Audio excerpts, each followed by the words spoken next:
Welcome to Craft Chat Chronicles, the go-to podcast for tips on crafting best-selling fiction. Here at Craft Chat Chronicles, we bring you expert interviews, insights, and tips on writing, publishing, and marketing. Join the conversation and embark on a new chapter in your writing journey. For workshops, show notes, and more information, visit jdmyall.com. That's jdmyall.com.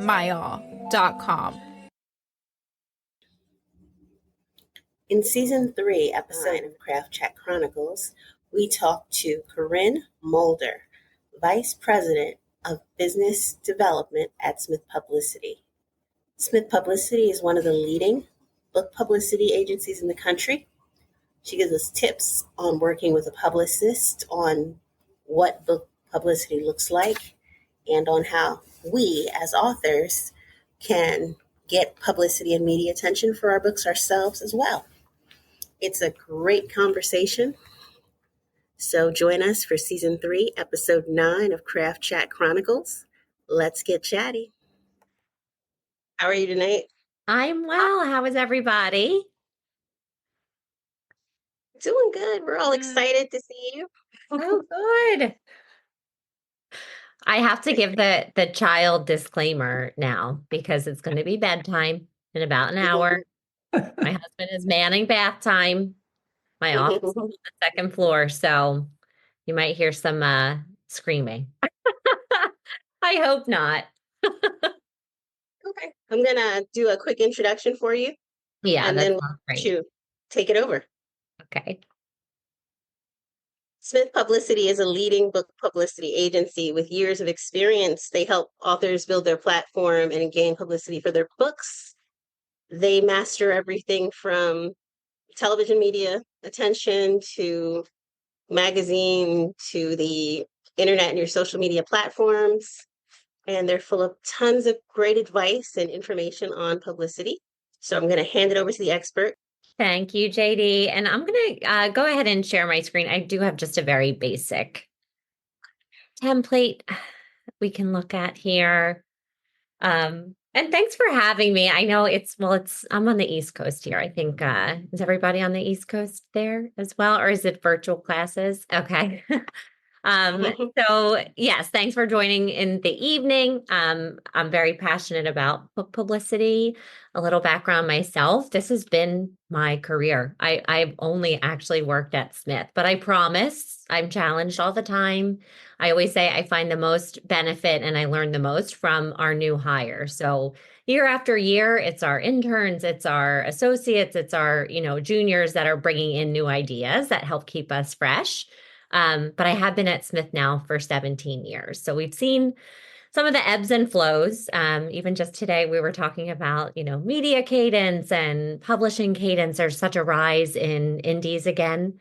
In 2024, we're seeing more in-house competition. So we're seeing even more publicists that are taking ownership of certain inner workings at these imprints. But we've also seen the ebb and flow of the reality. Publicity is really hard. It's very demanding. So even next year, we're anticipating we might see less support coming from in-house. So in the time that I've been here, it's been very fun for me to see the trends, how media work together, how we work together with in-house teams, and really how we support our authors on an everyday basis. We are very much equal opportunity. So we do work with traditionally published authors. We work with traditional publishers. We also work with self-published authors and self-publishing partners. So for the purpose of the 101 today, not sure where everyone is in their own creative process, in the publication process. So we're going big in terms of, the bigger focus of what media timelines are, questions that you should be ready to ask your potential publicist as you're starting to look into PR, what you should be ready to answer for their questions as well. And then I do like to save time at the end so we all have a chance to answer questions. So please, if you have questions along the way, we may have time to flag them, but we'll kind of dive right in and certainly we'll have some time. So what is book publicity? Publicity is different than marketing. So I do like to really point that out, of course. But with publicity, it's definitely the earned media coverage. It's the earned editorial coverage versus pay for placement. So with earned, it's, there's no guarantee. We can't necessarily force an editor, force the journalist to review or to write. But what we are looking for is that opportunity to really kind of bring their interest in to the fold, and then work with them to really identify what the story is for their audience. I think the earned factor is critical. Anytime you are talking to publicists, starting to look into the work, more and more there are the mentions of guarantees, but I think that's something that you have to be very mindful of. When you're listening to what a publicist might be able to do for you, versus what you feel is the right path in terms of the marketing. What publicity does for you is it does boost credibility. So because you're not necessarily able to make a guarantee or pay for placement for certain media targets, being accepted within their editorial schedule is going to boost your credibility. I like to say it's an opportunity, of course, to have your name, of course, published alongside your book title, and you can't pay for that necessarily unless you're going for the ad route or the marketing route. It creates visibility in a crowded market. So I will say, and I'll mention this a couple times throughout, publicity alone isn't going to drive book sales. So we do love to partner with digital marketing agents. We love to partner with, third-party distribution partners as well. We partner with website developers because we know that we can't do it all alone. But boosting that visibility within the market definitely is a way to reach the masses through media. But it's important that you have the back end in terms of the ways that you're going to filter that all through and make sure that your brand is certainly established. And we're going to be yielding sustainable results. So it's not just a quick flash in the pan that we're looking for. This is going to nurture SEO results. Like I said, it's going to marry your book title to your professional author name in certain features and Q&As. And it's going to boost that visibility and the searchability beyond, when the piece comes out. Print media isn't what it used to be. So I do say it builds the sustainable results because so much of it is now going to be covered online. You're going to have link security and opportunity to build that back into your media resume, so to speak. Okay. Oops.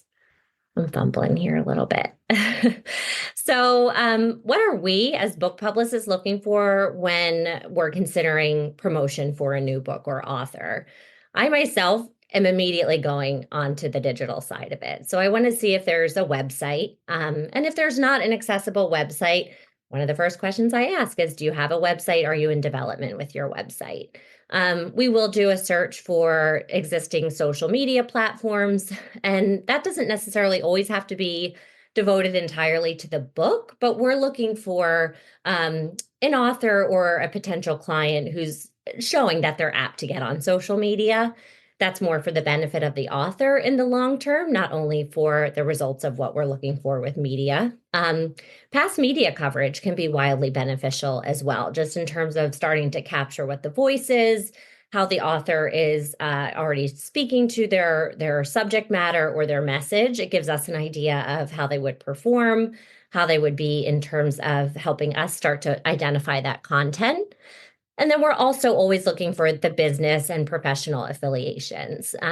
It sounds, pretty quote unquote easy, but I will say if we have an author who's affiliated with brand household names, bigger corporations, membership groups and associations, if they're a board member, adding that sometimes into our pitch subject line can be a door opener. Where individuals go to school and get their schooling, their master's degrees, their other degrees, that can be a door opener as well. So when we're looking at the potential to elevate an author, elevate their book, we really are looking at the full picture. The author credibility, we want to see that an author is writing about things that they're innately tied to, whether that is personal or professional. That's what media are going to look for, of course, immediately. So we're helping to uncover that, within our early conversations. Sometimes it can be a stumper. I always want to ask about the target audience. But what I like to say is we want to start with your core target book buyer and your brand audience as well. Sometimes the two are not always the same. And then we also want to start to talk about the expanded book audience. So I'm trying to think of an example here. One author that I'm just in the early discussion with, he has a book coming out with Barrett Kohler next year, which is a smaller business press. They do all nonfiction, and he's an MC. He's a keynote speaker. Hi, my name is Kaya Freitz, and I'm currently in the studio recording Heart's Gambit by J.D. Mayall. Chapter 1. Emma Baldwin. Harlem, 1943. When the moonlight hits the circus tents, they bleed. Ruby drops turn to rose petals before raining down on the audience. A symbol. That's all anybody wants. Something that feels bigger than them, no matter the city, no matter the time. Ma always said this when we were fortifying the fabric together, using our hands to imbue the crimson silk with our gifts. Something magical, something beautiful. And if we remind them that we're the best black circus on the circuit in the process, what's the harm? Oohs and ahs ripple as the crowd begins to file into the big top. They settle in their seats and prepare for the show as that bloody rain begins. Find Heart's Gambit wherever you get your audiobooks. And he talks about laughter. Laughter, honestly, being something that brings people together, that creates connection. His book is written for corporate and for leadership. And on our call yesterday, we talked about laughter in parenting, laughter in relationships, laughter in your love language. And he already has that vision to kind of spin off in those other areas. So when we are talking about the target book buyer, we do want to start there in terms of our track with media, but understanding those fringe markets, those audiences on the side, that very well could be a fit for your book, could be a fit for your brand or your message. We still want to figure out a way to target them and almost kind of beta test a little bit of what the feedback is within those different groups, just to give benefit to the author in terms of their own brand building. A willingness to partner. And I think that's, pretty clear on both sides. You're going to want to see that. But that would be, some of the questions I'll ask or things that I'll make known is that there is a writing component when you're working with a publicist. Yes, you've already written the book, of course. But there will be the opportunity for guest essays, for byline articles, for pieces that you might write that riff off of certain themes in the book. And undoubtedly, there will be the request from media in a positive. You're going to be the featured author or the guest contributor to a certain outlet. That gives me a gauge. When I mention that on a call, if someone says, I don't really have the time, I'm not going to be able to do that. And it's not necessarily like, I may not have the time, but do you have a solution for that? Is there a way that we could work through that? Little things like that, they do start to give glimmers of what the bigger partnership could look like. It's very exciting to work with media, but it's fast-paced. Unfortunately, we're at the beck and call of what they're asking of us and asking of our clients. And so to meet them with the urgency that they need to cover, we know we're going to need that timeliness in terms of turnaround and response from our clients. So that's a big area that we like to see, is just that there's going to be those open lines of communication and opportunity to really collaborate and work together. Clear publicity and marketing goals, you'd be surprised. Not everyone has them mapped out, nor do we necessarily need them to be solidified and all mapped out. In fact, we like to have a stamp on the direction that the marketing plan might be taking or the timing on certain areas within the initiatives that we would be rolling out, or they may have other partners rolling out. We just want to see that there's an interest in their buy-in into what that marketing plan is. So when someone comes to us and they're like, we want you to do it all for us, again, that's a little bit of a sign that this is going to be a bit of a different conversation, and just wanting to see a little bit more of that push forward to partner and to bring some of your own ideas there. What should you be looking for when considering hiring a publicist? Obviously, well, maybe not obviously, but you want to see familiarity with your subject matter, your genre. I think there's a lot of transparency with the right partners, and we'll do the same. If it's not a project that we innately have, a silver bullet of a comp title to share, what I'll do is share, we haven't yet worked on a title in this capacity, but here are some others that kind of give us the leeway or show us how we can partner with parenting media on this subject, or partner with corporate media on this subject. And just having an idea of past genres that they've worked on, and projects that they've promoted is going to be critically important, because again, there's no guarantee. So you just want to make sure that there's the comfort level with the type of communication that they'll be doing for your book. Communication policies. How often will you be in touch with your publicist? What access do you have to your publicist? I mentioned there's no guarantees. There's no way to just drive that coverage at the time that we want it to come through. So ask how they show their work, what benchmarks you can set together to really make sure you're moving the campaign forward in a way that feels good to you, because there is a lot of blind trust, I think, that just goes into it. The team structure, we don't necessarily have our full team mapped out until we're confirmed with the start date. We have all the assets and we're able to kind of debrief in-house and just see who's going to be the best fit. But any publicist should be able to talk to what the structure of their team is. There's a lot of opportunity to bring in freelance support. So if that's something that is important to you, to make sure everyone that's working on your campaign is an employee, there's just those questions to ask in terms of who's working on your project. And again, going back up to the past genres and familiarity, you may also ask what specific projects the publicist has worked on as well, not just the team. A natural interest in your book, again, may be obvious, but I think important. Our willingness as publicists to partner with you. So ways that I think are, showing that transparency in partnership. Will your publicist share results with other team members that you're working on? Will they be collaborating with your publisher? Will they work with you to troubleshoot angles? How much say will you have in terms of which pitch to make and when? Those are questions that I think you should ask and feel comfortable asking, because once you get in the engagement, that's not the time to ask. And you just want to be sure going in that you're going to have some control over messaging. I think the best partnership is when publicists realize we're not the experts of the content.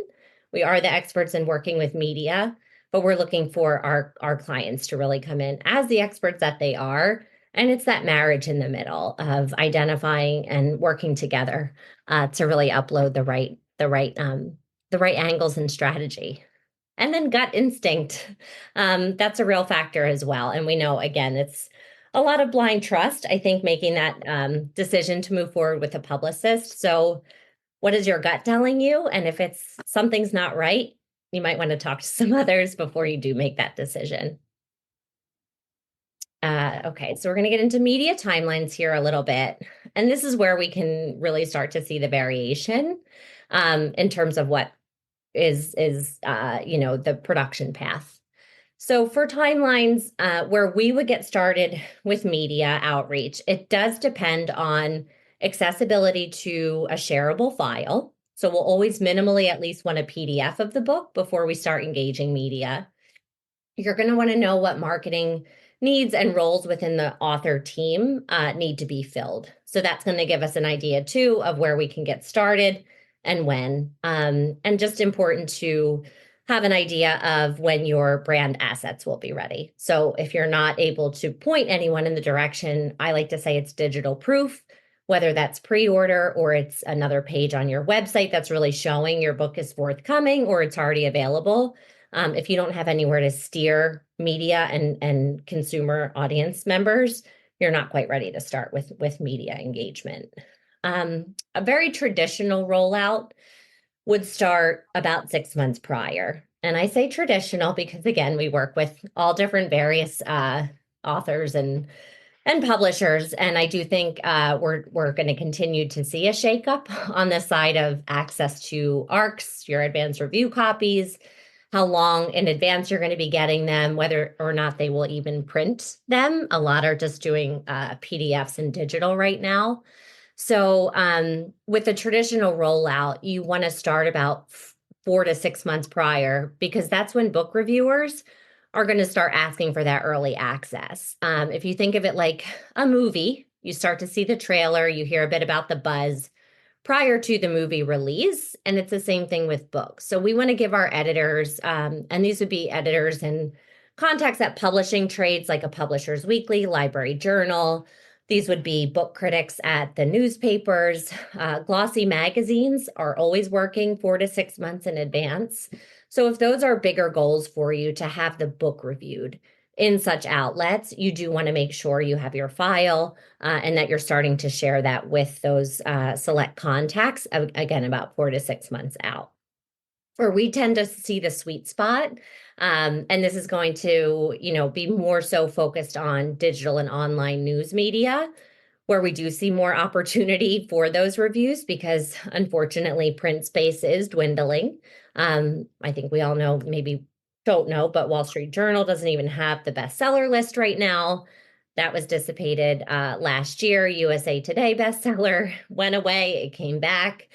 So we're just seeing a lot of shifts in the book review landscape that I think will continue as media themselves become more of a content creator and influencer. But that 2-month mark out from your publication date does give you enough time to start to nurture some early interest and start to see things through to coverage so that you actually have some links and some reviews and maybe some interviews that are coming out around the actual launch of your book. The bestseller goals, because I think that's important to touch on for anyone who is writing a book, who has those goals for bestseller strategy. You absolutely want to give yourself a longer window on the front of your publication. So there I'm thinking, gosh, for New York Times, truly is a snapshot of what America is reading. There is no way to really game the bestseller strategy for New York Times. There certainly are third-party distributors like a Givington's or a Porchlight or Book Highlight, for instance, that can support you with facilitating certain orders and ramping up certain marketing initiatives during the pre-order phase. Other bestseller lists like PW and USA Today, for instance, they do support or they do consider the bulk orders for the bestseller strategy. So that's a little bit different. And that's to say, if you were a business owner yourself, you were writing your book as a marketing tool, and 3 of your clients all wanted to purchase 50 copies of the book, you can, again, bring a third-party distributor on to make sure those books and the bulk order is diversified so that each book in that order is counted as one unit versus making an order of 50 books on Amazon, and it's just really just for one book at that point because it's for one individual purchaser.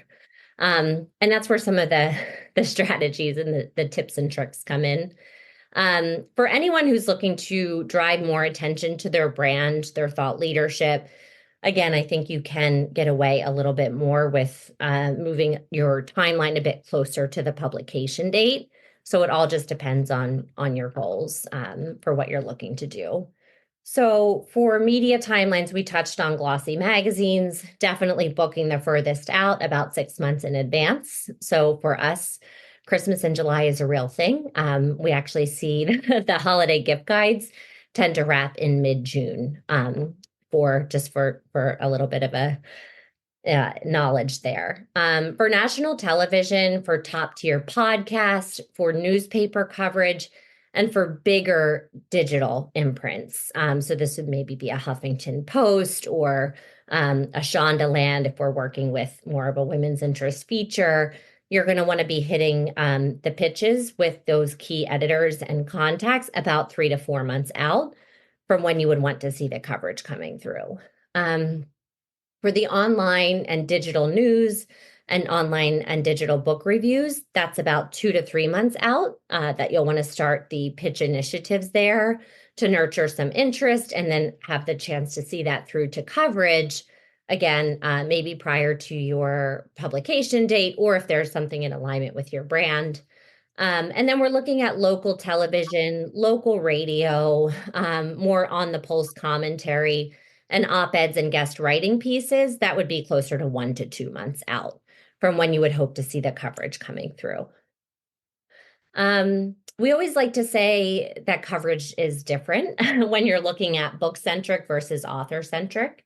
So again, just depending on goals, depending on what your ideas are for brand elevation, we find actually there's a lot more impact sometimes on the author-centric side, because that's building your brand, which is going to have more endurance past the publication date than, say, your actual book would.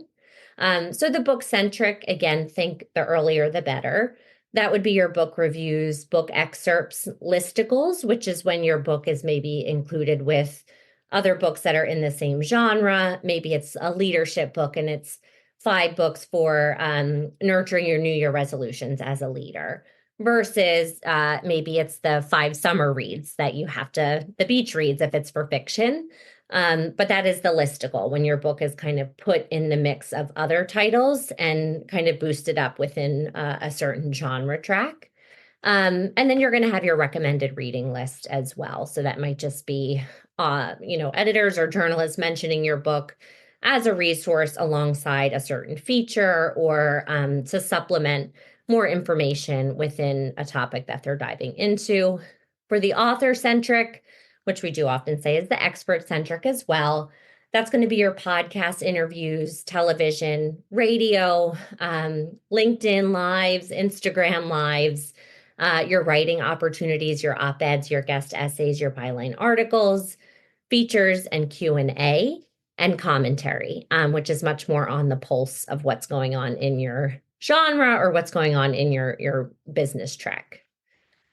And I do think a little tip for anyone who's working on some of those media opportunities on your own, develop your own editorial calendar based off of these media timelines. So we're constantly reverse engineering, knowing that, again, it's 6 months out from glossy magazines, 4 months out from newspapers. So if you have your publication date set, or maybe it's an event that's set for your author brand, maybe you're traveling somewhere and see the opportunity to dive into something a little bit differently that could sustain your publicity and marketing momentum, you just want to reverse engineer and work backwards from there. But I do think it's important to look at comp titles, to look at other authors. There's an awareness date, there's an awareness month, almost for anything. So just looking up certain calendars, it sounds kitschy, but it does work with media. For instance, May is Mental Health Awareness Month. And every single May, that pulls for us in the right ways when we're working on our trauma and recovery books or stress books. We'll find the right angles to pull. And because that's a topic of the month, media are more apt to take a look at it. Okay. So here's just an idea of some of the coverage pieces that we've had over the last year that I just wanted to show a little bit of how we fit them into the news. So for Fatima Gilliam, this is her book, Race Rules. What Your Black Friend Won't Tell You is very much a social justice project. And this was not a book review that we got for Forbes, but her audience is a business audience. She is an attorney herself, very much steeped in the space of DEI. And this was a book that we had to build that traction with her. So we had some of the book reviews, but we did find when she was open to talking about on the pulse events, what was happening day to day, that's when things really started to crack open for her. And so it was a lot of the commentary, the Q&A, and the features that pushed that one forward and accelerated things towards, the middle to the end of her campaign. And this here in Forbes was more of a Q&A. So her voice was brought in as an expert. Her book was plugged as her byline, and that was a really nice placement for Fatima. For All I See Is Violence, this is actually a fiction title. And so this is where I want to show the importance of getting out in front of the trades. So for forward reviews, we had a really nice write-up there for her book review. And we did get Huffington Post books for her as well, for Angie. And that was a really strong campaign for us.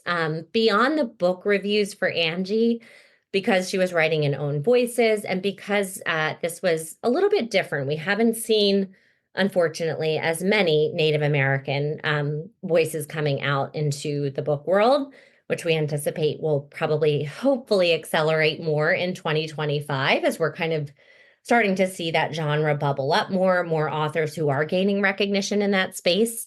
But Angie did toggle quite a bit in the podcast space and interviews as well. So that was an exciting campaign. Justin Bean was an independently published author who had a full excerpt of his book in Fast Company, which I don't know how this happens sometimes. And I truly mean that. It's just really what media are looking for, how we're positioning it, how we're bringing in the author's credentials. So his book, What Could Go Right, is more of a forecast on maybe AI and technology isn't going to wipe us all off the face of the earth. How can we live in harmony with AI and how can we live in harmony with tech? And I do think we're starting to see more of that philosophical look at AI and technology, which we anticipate will be an increasing trend in 2025 and beyond. But again, it's just delivering the right idea to the right journalist at the right time. And for Justin, we were able to secure that in the form of an excerpt. For the Bennett family, for Good Morning America, they have a pretty sizable platform themselves for social media. Chris is actually he's a pastor at a mega church in Malibu, so he certainly had a name. And you would think maybe that's a little easier to break into the Christian market, but it actually wasn't. So for his book, For Fighting for Family with the Bennetts, we were working in tandem with Harper Horizon on the release of that book. And this is where some of the connection to the in-house team is so critical because they are commonly working in the Christian space. They took out the first pitch for the third hour of GMA and trying to secure that the Faith Friday is what the segment is. And they were not able to get it. And through some early communication of the closed door that they had, we were able to repurpose a pitch. It was more on the loneliness epidemic, which is not what Fighting for Family is about. Fighting for Family is more of a family memoir. They do touch on some of the hardships that they've had. But coming out of COVID days, we were able to lean into what they had gone through as a family together through some of their own hardships and relate that on a bigger scale to what families in general, no matter if it's in COVID or not, kind of navigate in times of dismay, in times of trauma. And that was the winning ticket. So we were able to get there to Good Morning America with a little bit of a spin on the topic. And then Emily Lynn Paulson, love her. She's a sober author. She writes in the quit lit genre. This book was another memoir she put out, which was Hey Hun, released by Row House Publishers. So that did have some backing in the publishing space. But it was this today.com piece that we had that really cracked open one of the areas. So this is just a sliver in her book. She worked in a multi-level marketing background and then was kind of doing an expose on just the ugliness and the different layers to it, the relationships, that she had navigated through her rise and then the fall of MLM. And that was really what kind of cracked it. So it was very salacious, as you can see. And she was not afraid to get pretty controversial, but it did start to crack open more once we started to pick apart the little details and the little nuances in her book, rather than just going so big with MLM. So I think that one of the other questions here, is when is it the right time to hire a publicist? Because I think, you want to start the conversation early, but you also have to be ready to follow through. So I think when you are in the midst of brand development, maybe your brand is already set, but now you're looking for ways to start to build your book into your brand as the new asset.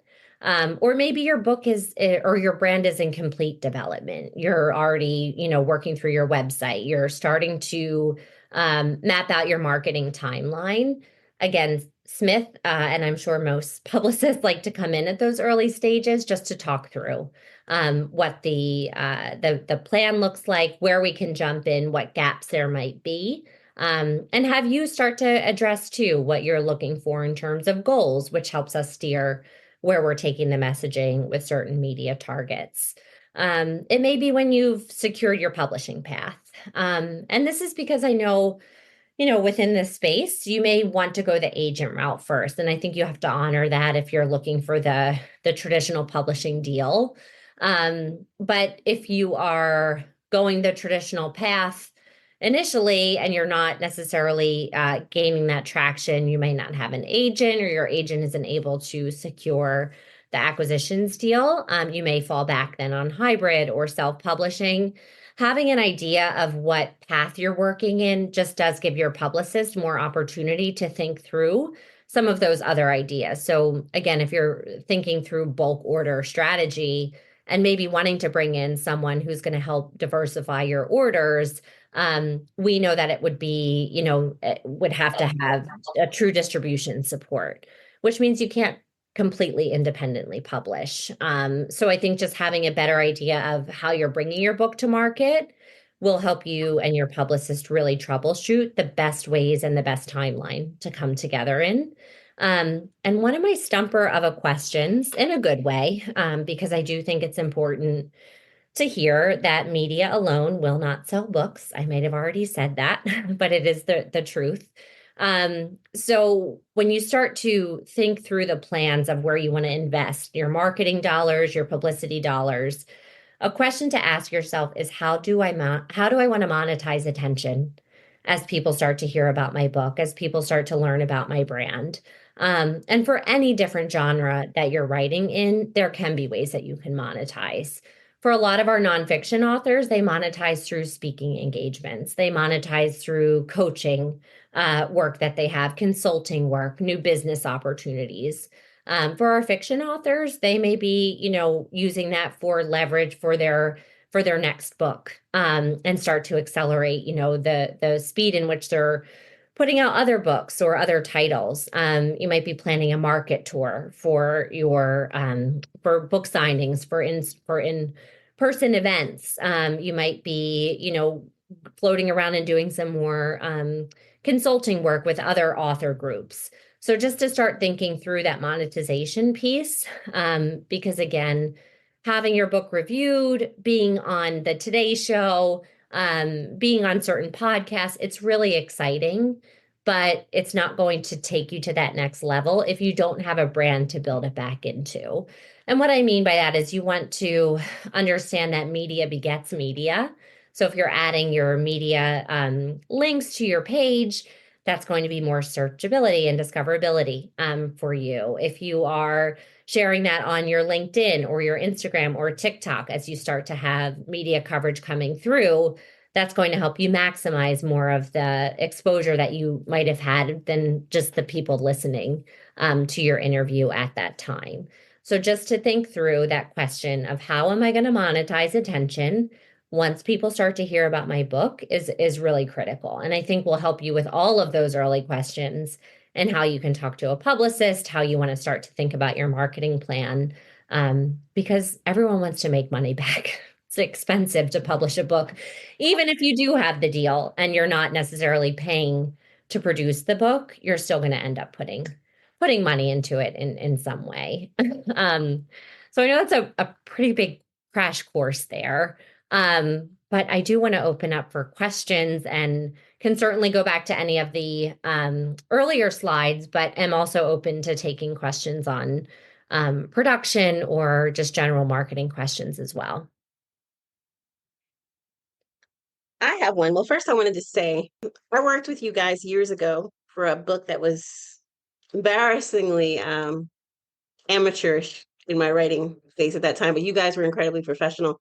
And what I loved about working with you was publicists cared. So like when I was done, she knew I didn't have a huge budget. I was doing it by myself. She knew I didn't have the budget. So she gave me a copy of the pitch she was using when I was done and I couldn't afford the services anymore. She gave me a copy of the pitch so that I could continue to pitch myself. She gave me a list of resources and people I should try to pitch to, you know what I mean? And she really helped. Some of my very first like Ms. Magazine placements you guys got and helped me get. And then like in the bottom, and the way it worked was basically I'd write the essay and then they have to put your bio, which links to your website, which links to whatever products you're selling. So that's where she was coming in with the monetization piece, and you have to have something to go back to. But like I said, it was just a great experience. You know, I would definitely do it again with a better project, and will when this next book comes out. But so I appreciate that. But for those who can't afford publicists, what are some key things that you would suggest for them to help them raise their profile? It's a really good question. I mean, there are so many services out there that you should be following. And it's not going to take us out of business. And I'm always happy to share it because the truth is that, especially with podcasts, which are, I think, much more easy to research and to start to identify, again, reverse engineer where your comp authors are getting attention, that could give you a little bit of a web of media that you want to start to reach out to. But I'll share with you that HARO, HARO, is Help a Reporter Out. And now I believe it's Hero, but I don't know exactly what changed there. But it's Peter Shankman. So if that's not anyone that you already are aware of, I would recommend following HARO, because what they'll do is they put, I think, 2 or 3 emails out a day that show what journalists are looking for. The key is speed. So when you see anything come through that you feel I'm a fit for this, I can answer, get your answer in as fast as you can. But I do think that's one area to look at. I would look at Quoted, which is QWOTED. I believe they do have a free version that you can get onto the platform. We do pay now, but we tested it out for a while on the free version because there are so many versions that we could also, pick to spend money on, and we have to be sure it's the right fit for our business investment. But we found some very strong connections that we're building through Quoted. So again, that's very similar to HARO, where it's journalists that are seeking sources. They're seeking support for the features, the stories that they're writing. So again, the key is speed, but I do think that's a platform to check out. I would also look at Podmatch, POD Match. That's a podcast platform. Again, they have a free version, so you'll be able to create your own profile there. Podcast producers and hosts who are looking for guests will search, and we are finding more and more of our own clients are coming to us, which is great. But it's just a matter of delegating and making sure we're not overlapping. With the podcast space ever expanding, so many will come and say, I've already booked myself on these 10 podcasts. That's great. We just need to know where you're pitching so we're not overlapping. But I think those are some areas that you could definitely take a look at. I would say too, for certain book awards, that could be an area that you're taking a deeper dive into for some book recognition.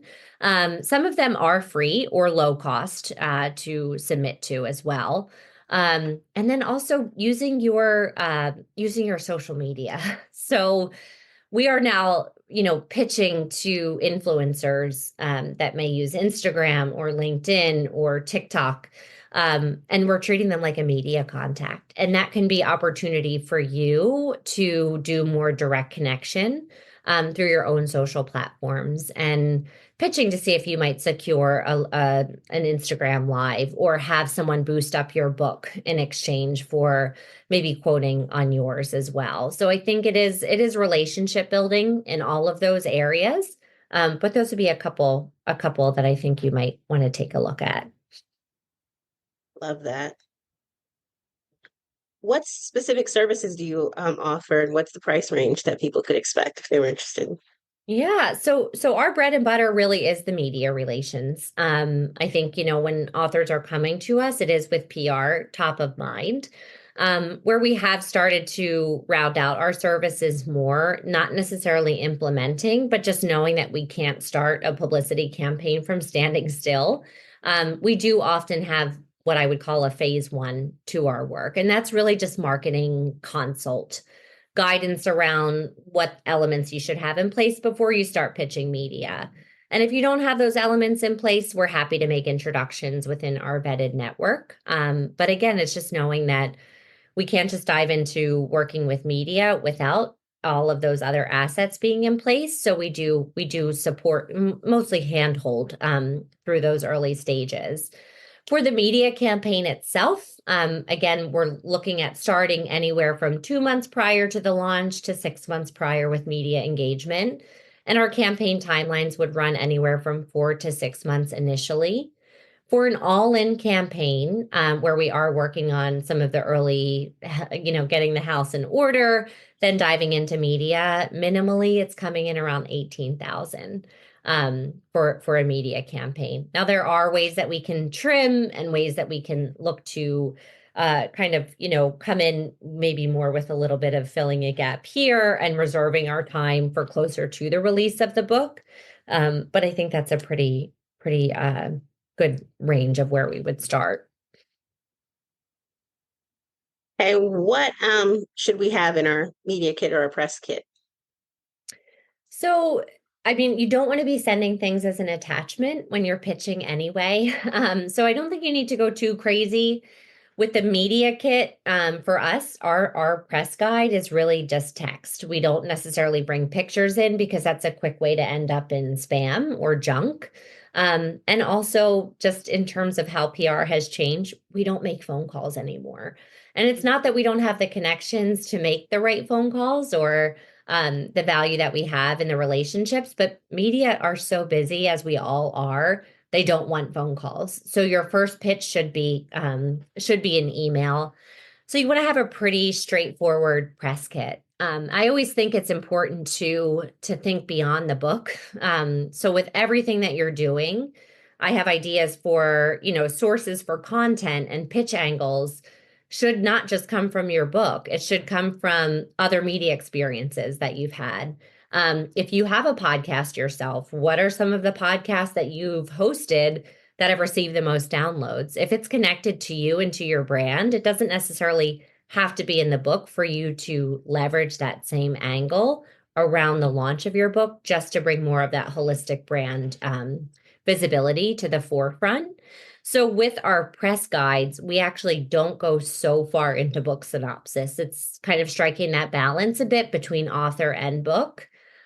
We do like to bring in some real-time statistics. So again, even if it is fiction, what themes in your book are relatable to what people are talking about on a culture level, a social level, political level, that you might bring in some recent news stories or statistics around. Within a press kit, we always will include talking points as well. So not just about the book or what can be read in the book, but what you can discuss that fluidly kind of moves past the book pages themselves and still relates to your brand. And I would think too of article topics and interview topics that you might bring in. You want to have a nicely rounded author bio. You want to have your social media links included in that press kit under your bio as well. And you also want to make sure you have, again, the digital file of your book so that as you start pitching, you're ready to start fulfilling those early requests. Typically, media will ask for the book first. They don't always read it. I think that the strongest medium to read the book is the podcast producer and podcast host, because you're looking at a longer format interview there as well. So I think there's more need to have a better pulse on the content.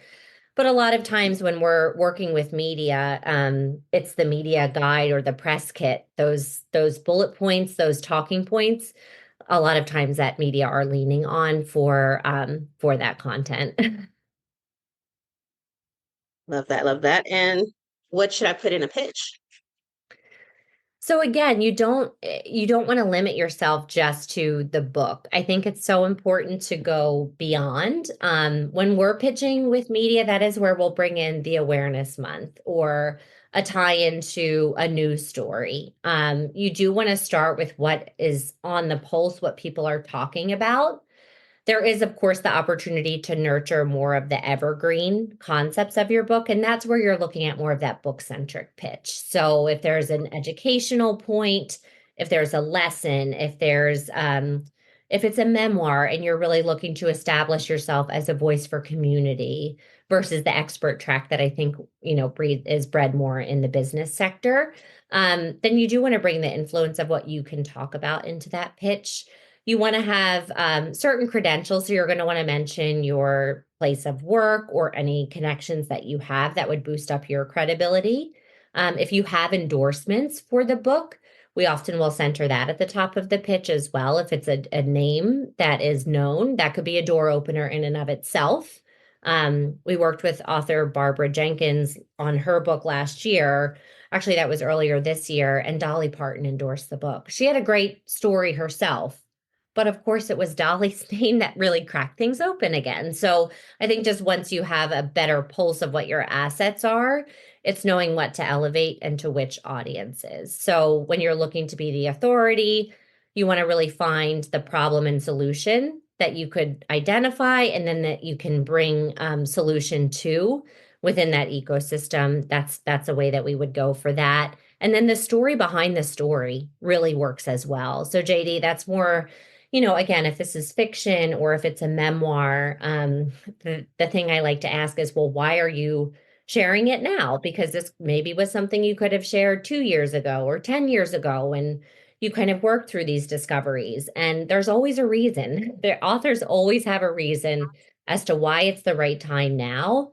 That can in and of itself be the pitch angle that's going to prompt more of that discussion and create that connection with the audience. So it is very much bringing yourself into the pitch just as much as it is the elements of the book that you want to get out as well.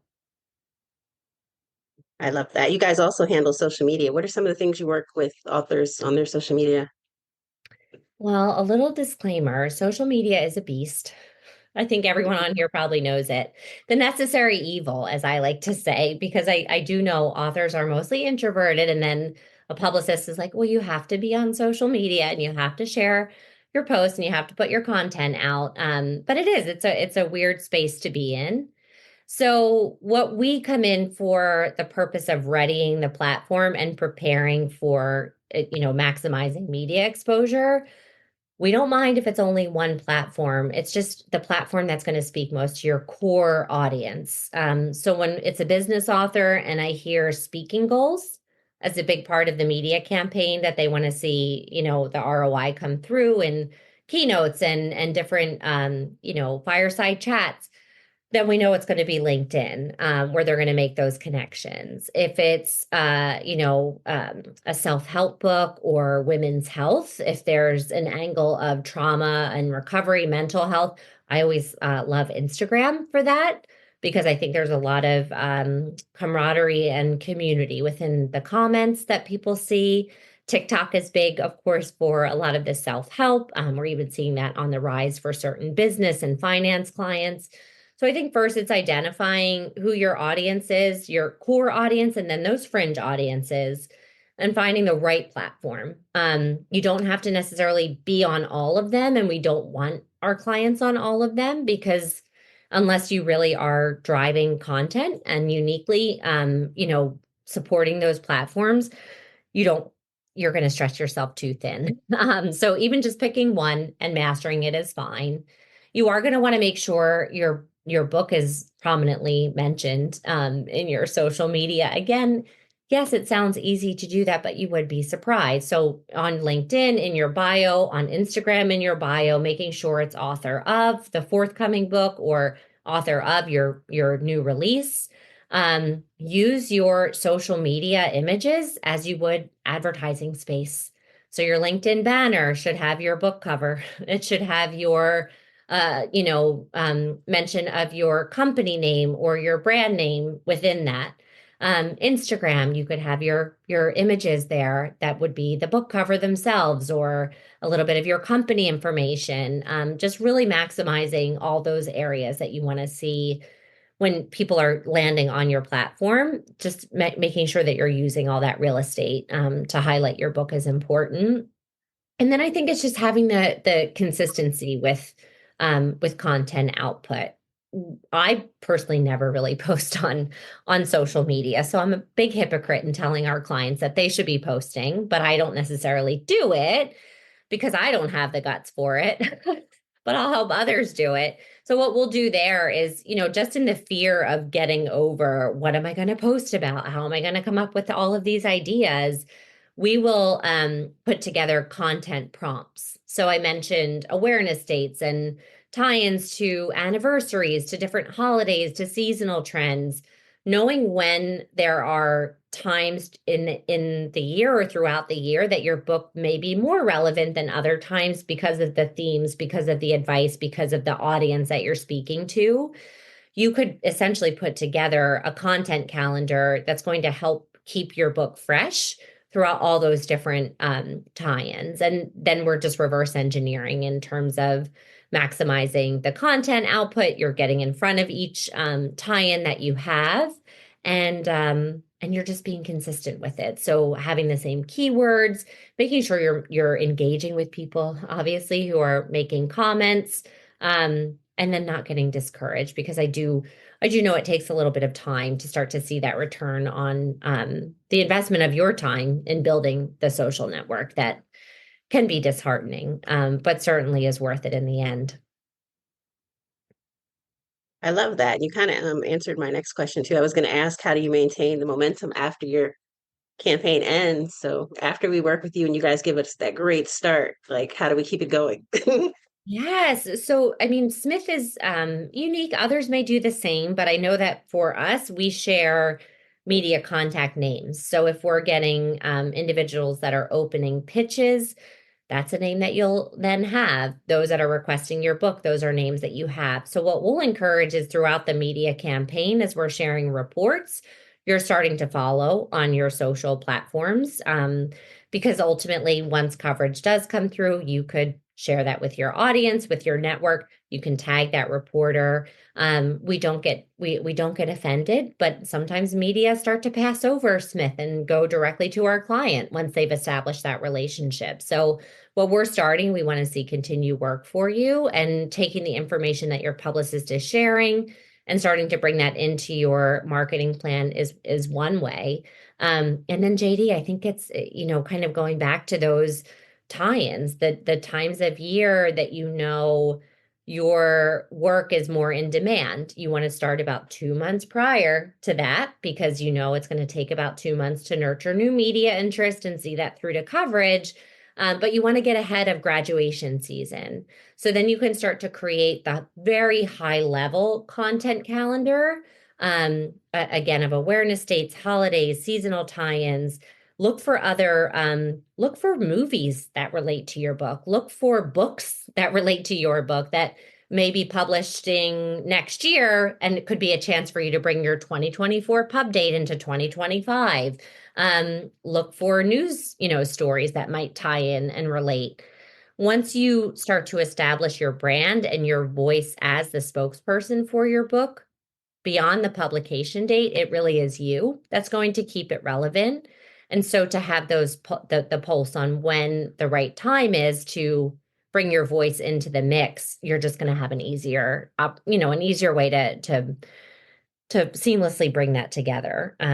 It is challenging, but it's fun. And we see authors, who ride a very long timeline with their books, by doing, ongoing media maintenance and social media. Another key is to keep writing, of course, and to build up your backlist as another tactic to keep people fresh with your work. And does a publicist solicit reviews for authors, or is that something that we would have to do on our own? Well, that really depends. It depends on the production track. So reviews, that tends to be a place where we might have overlap with an in-house publicist. So that's just something we need to know who's navigating the early trade submissions. If that's being handled by your in-house publicist, by all means, let them do it. Anyone can really do trade submissions. You can do trade submissions on your own. It's just a matter of following the guidelines and following them exactly. But I do think, the reviews are important. It's just a matter of knowing who's going to handle them. There are certain paid reviews too, that to the consumer eye, they're not going to see that it's a paid review, and can be a nice way to just start to gauge a little unbiased feedback in the beginning of your marketing initiatives. If you are working with a publicist, though, talk to them first before you pay for paid reviews, because if they're in a window where they can try to push for the editorial review, that's going to carry more weight and you're already paying for it. Love that. Does anybody else have any questions? I know we have one in the chat. Let me read that one. Okay. What do you mean when you talk about clear publicity and marketing plan? What does that look like? Yeah, so that again is more of that blend of how you're announcing the book to your network is a big question that we cover in the early consulting. Do you have an established newsletter? Do you have a blog? When are you going to start dripping out the information about your book? I like to see that we're breaking down, depending on when we're getting started in conversation, what you should be doing at the 9-month mark, the 6-month mark, the 3-month mark, and then kind of heading into the home stretch. Some other areas that we tend to see in the marketing plan might be a launch team strategy, the right timing to take out the request for endorsements would be in that timeline as well. The website development would be in that timeline. When your pre-order is going up and what your support is for pre-order. So just starting to have the benchmark of production rollout, the asset acquisition when you're going to have the chance to actually get your hands on your book and start sharing it. Then the digital marketing strategy, which is your website, social media, any advertising, and then of course the publicity timing, which is coming in usually a little bit trickling in 4 months out and then getting a little bit more heavy as we get closer to. And again, we don't expect everyone to have that plan locked in. And in fact, we like to see that it's a little bit more fluid, something that we can work through together, make recommendations, see how we can fill in gaps. But I think just having an author who's ready to talk about what those strategies might look like, or even bringing the questions. I heard that we should be assembling a launch team to activate about 6 weeks prior. Can you tell me a little bit about that? Just shows that you're kind of putting those thoughts together already and ready to engage in partnership. I'm sorry, go ahead. I was just going to say thank you. That was my question. Okay. Thanks. You're welcome. Do you guys still offer the NetGalley service? We don't. No, it's really just a part of our services now. But NetGalley is I know there are other companies that offer NetGalley to put up on NetGalley. IBPA is the Independent Book Publishers Association. I believe membership starts around $200 a year or $300 a year for an individual. They also have podcasts that they do regularly. They have different group meetings that they'll have, webinars. But I know that they have a NetGalley service as well that they can do for a pretty low cost. And NetGalley is an online book review platform that expands a little bit more into educators, booksellers, and book buyers, librarians as well. Very true, very true. I'm sorry, I'm assuming people know. That's okay. Anybody else have any questions? No? Is there anything that you wanted to tell us in closing that I might have forgot to ask, or that you think? I will say this, if your book is already out and you didn't have the full marketing plan, you can still promote your book. Not everything has to be done prior to the launch of the book. There's still a lot of opportunity to carry your book for a longer period of time. And that's where you always do want to think about the brand, those assets of monetization, of how you're keeping yourself on the pulse of conversation. But I do think there's ample opportunity to promote a book beyond the publication date. And that is something Smith does. I will say it lends itself a little bit more strongly to nonfiction, because I said the spokesperson of the book, you really can be the authority. Your book is the marketing card. in that scenario. Fiction is a little more different, a little more fickle, I think, as it comes to wanting to see the volume of coverage and review support a little bit closer to the launch of the book, because a fiction work is written for entertainment. So you do want more of that book-centric coverage, and that is going to, require a little bit more on the lead time.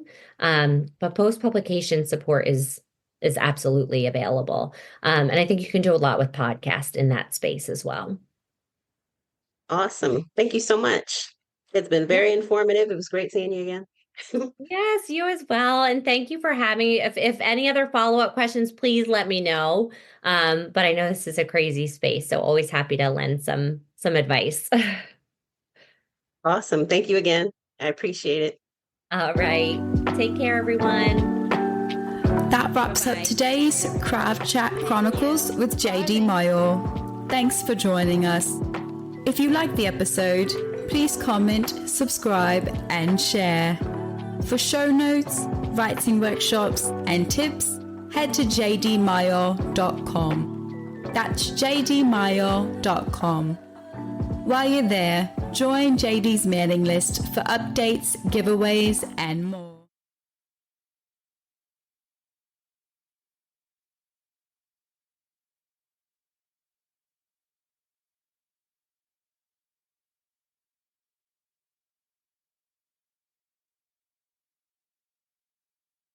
Are you struggling to keep your writing organized? Trust me, I've been there.